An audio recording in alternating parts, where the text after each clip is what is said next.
Kāju vēnu slimību ārstēšanas metožu klāsts ir gana plašs, atklāja flebologs Ints Ūdrs, piebilstot, ka ārstam kopā ar pacientu jāizvēlas vispiemērotākais veids.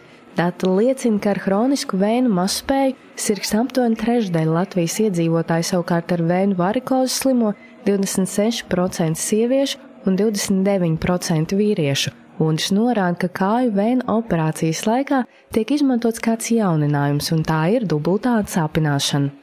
Kā pēdējā novitāte, lai pilnībā panāktu mūsu pacientu komfortu gan operācijas laikā, gan pēc operācijas, ir dubulta atsāpināšana operācijas laikā, bet ne narkoze. Tas nozīmē, ka pacients ir pilnīgi pie apziņas, taču sāpes operācijas laikā nav. Un tas nebūtu jājauc ar spinālu anestēziju, ko bieži uzskata kā, teiksim, injekcija mugurā, un pēc tam paliek nejūtīgs kājas. Šeit notiek injekcijas tikai kājā, un tāpēc pacients apmēram 2 stundas pēc operācijas var doties projām.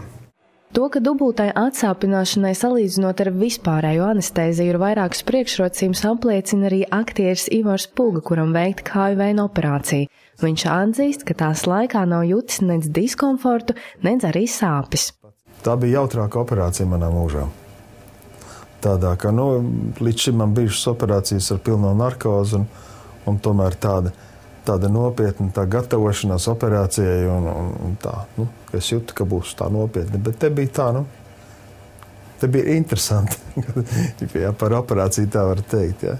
Par saslimšanu ar kādu no kāju vēnu slimībām var liecināt kāju pietūkums vai smagums sajūta, kā arī krampji vai vēnu tīklojums, tāpēc laicīgai diagnostikai ir būtiska nozīme, atklāja Ūdrs, norādot, ka līdzās vēnu lāzera operācijai pacientiem var tikt piemērot arī ķīmiskā ablācija.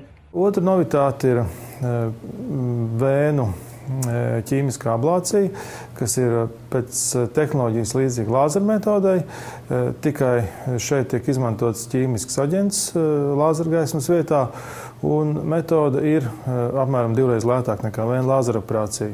Protams, katrai metodei savu plusi un mīnusi, bet ir pacientu loks, kuriem tieši varbūt šī būs atbilstošākā, pieejamākā, jo galvenais ir atrisināt, teiksim, pacientu problēmas un likvidēt saslimšanu, un katram atrast piemērotāko pieeju. Ņemot vērā vēnu slimību un to izraisīto seku aktualitāti Latvijā, Veselības centrs 4 jau 3. gadu martā rīko fleboloģijas mēnesi.